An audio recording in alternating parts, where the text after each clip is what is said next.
Scheid Fox. Je suis dans un de mes spots favoris là, devant le stade et Athènes, avec la Macarena, j'entends. Parce qu'on est dimanche et c'est bientôt Noël, donc juste avant, petit mois, il y avait des chansons de Noël.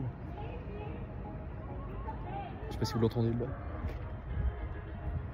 Et je voulais parler justement de la parole qui est un moyen de défense. Donc là j'ai vu le film Le Comte de Monte Cristo que j'ai trouvé super bien avec Pierre Ninet. Et il y a un peu de spoil peut-être si vous l'avez pas vu. Et le mec il est dans la prison avec un autre prisonnier et il lui dit les maths ou l'histoire ou la philosophie c'est des armes aussi puissantes que cette lame qui peut te permettre de tuer ou de creuser pour t'évader de la prison.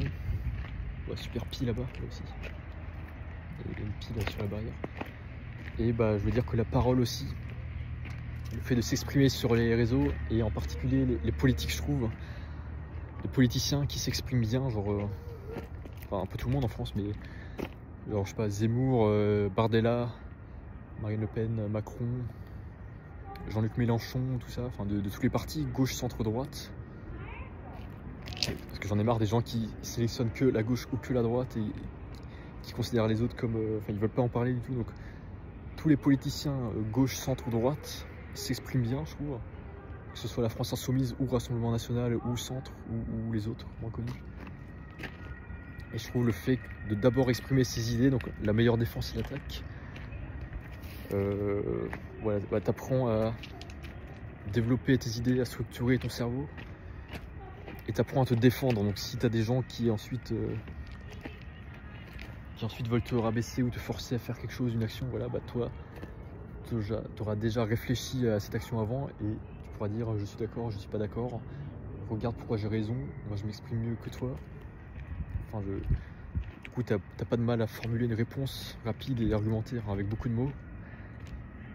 Parce que mine de rien, je trouve la quantité est aussi importante que la qualité. Donc même si tu dis beaucoup de mots, si t'as pas de mal à déblatérer beaucoup, c'est une arme aussi puissante que fournir des arguments valables. Donc ça, je trouve, même si tu parles beaucoup, même si c'est pour rien dire, je trouve que c'est quand même important et puissant. Parce que t'en as, ils ont aucune idée, ils savent pas quoi dire, ils hésitent. Je trouve que c'est aussi puissant la quantité que la qualité. Et voilà, ça te permet de ne pas te laisser absorber par les idées des autres. J'adore mon map. Je clique 2 fois avec mes doigts et ça fait défiler le texte. Apple Watch. Voilà. Et attendez. Voilà, ça libère l'esprit. Et voilà. Future chose pour mes prochains vlogs, j'aimerais bien aller à l'opéra d'Athènes, donc un opéra moderne là, que je suis déjà allé, qui est près de la plage. Et ça c'est loin, faut que j'aille en métro ou bus. Et c'est un truc super moderne, c'est un carré surélevé avec une, je sais pas si vous voyez, avec une géante, un géant chemin à faire à pied aussi. C'est un ascenseur et tout, super moderne. La nuit c'est éclairé, t'as des fontaines. Bon, j'aimerais bien y aller pour vous montrer en vlog. Et ensuite, ouais, je voulais faire un roleplay en vlog, mais je vais réfléchir à ça après. Et ah oui, dernière chose, ouais. Par rapport à mes précédents vlogs, là, je suis allé au jardin royal du Sapéon. Et j'aimerais trop bientôt louer un château ou faire une entreprise qui loue en permanence des châteaux pour organiser des événements dans des châteaux. Donc n'importe qui peut venir, peut-être avec un billet d'entrée, je sais pas, mais faire des événements dans des châteaux parce que je trouve ils sont pas du tout assez exploités. On a plein de beaux châteaux et personne à l'intérieur, personne profite des jardins et tout, enfin il se passe rien. Donc il faudrait une entreprise qui fasse des événements avec je sais pas, de la musique, des pots géants, des visites guidées, des activités genre des activités roleplay, enfin genre te mettre dans l'ambiance de la royauté de l'époque, donc bien décoré, avoir des princes, princesses bien habillés, voilà, un peu ambiance de Monsieur Poff, ambiance de gentleman aussi, de Renaissance. Et ouais, ça doit être cool, une entreprise qui automatise ça chaque semaine, donc une entreprise, enfin un truc qui devienne un GAFAM comme Netflix ou Uber, je sais pas, Amazon, n'importe quoi. Une entreprise puissante qui t'organise plein de petits événements chaque semaine. Et si tu veux y aller, tu as une appli ou je sais pas, le truc va sur Facebook Events.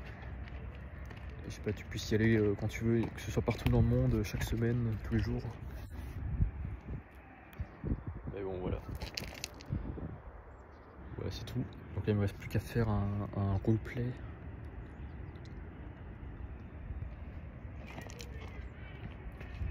Ouais, un roleplay. Bon, je vois pas ce que je peux faire d'autre. En fait, j'ai un peu de mal à me mettre dans un rôle en fait. Roleplay. Là, je vais faire un roleplay en direct, comme Monsieur Poff au Jardin Royal ou autre, avec les bourgeois de la haute société qui vont à la chasse sur leurs chevaux, là, chasser le cerf avec le chien. Et parler comme si on était dans Harry Potter avec des châteaux, avec des sorts magiques et tout. Ouais, mais faut se mettre dedans. En fait, c'est assez dur, je me rends compte, le théâtre, se mettre dans un rôle. Enfin, les vlogs, c'est plus facile parce que tu dis ce que tu penses. Et se mettre dans un rôle, là, enfin, faut quand même croire au rôle avant de le faire. Donc, je réfléchis.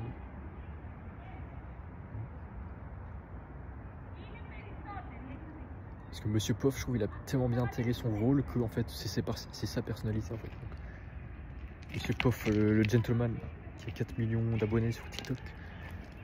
Je crois qu'en fait, lui, c'est un peu sa propre personnalité d'être gentleman. Et en même temps, je vais y tomber à cause du caillou. Il s'habille tout le temps en costard et gentleman et tout, donc il fait son roleplay, mais en même temps, c'est un peu sa personnalité, je trouve. Faut que je réfléchisse. Ah tiens, si nous allions au château. Au château près de la plage du comte du Pirée. La classe, moi je suis de la classe Serre d'Aigle.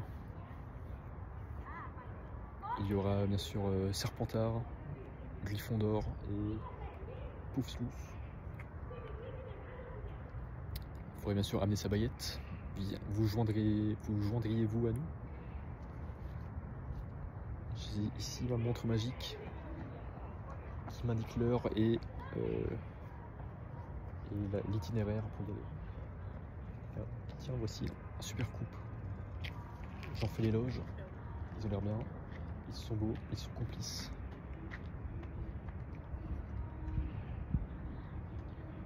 Très beau couple. Je vous donne mon attention. Je vous donne ma chance.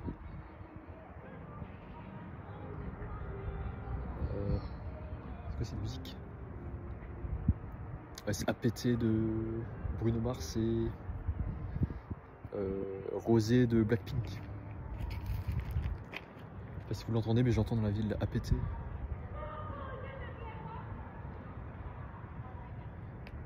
Voilà, super couple là. Je ne sais pas si c'est un couple ou des amis ou des frères et sœurs, hein, je ne sais jamais. Pour moi, tu peux être sûr que c'est un couple à partir du moment où ils s'embrassent sur la bouche. Sinon, autrement, tous les gestes pour le reste du corps, c'est-à-dire les tapes, enfin toucher, tout ça, ça peut être interprété d'une autre manière. Les amis peuvent aussi se faire ça, je crois. Enfin, t'es pas vraiment sûr, mais pour moi, l'action qui prouve que tu es en couple, donc c'est-à-dire la personne avec qui tu vas te marier, avoir des enfants, ça veut dire, enfin c'est s'embrasser sur la bouche. Il n'y a pas plus clair et plus simple que ça. Parce que, ouais. Donc pour l'instant, je ne sais pas. Je ne sais pas ce qu'ils sont. Ouais.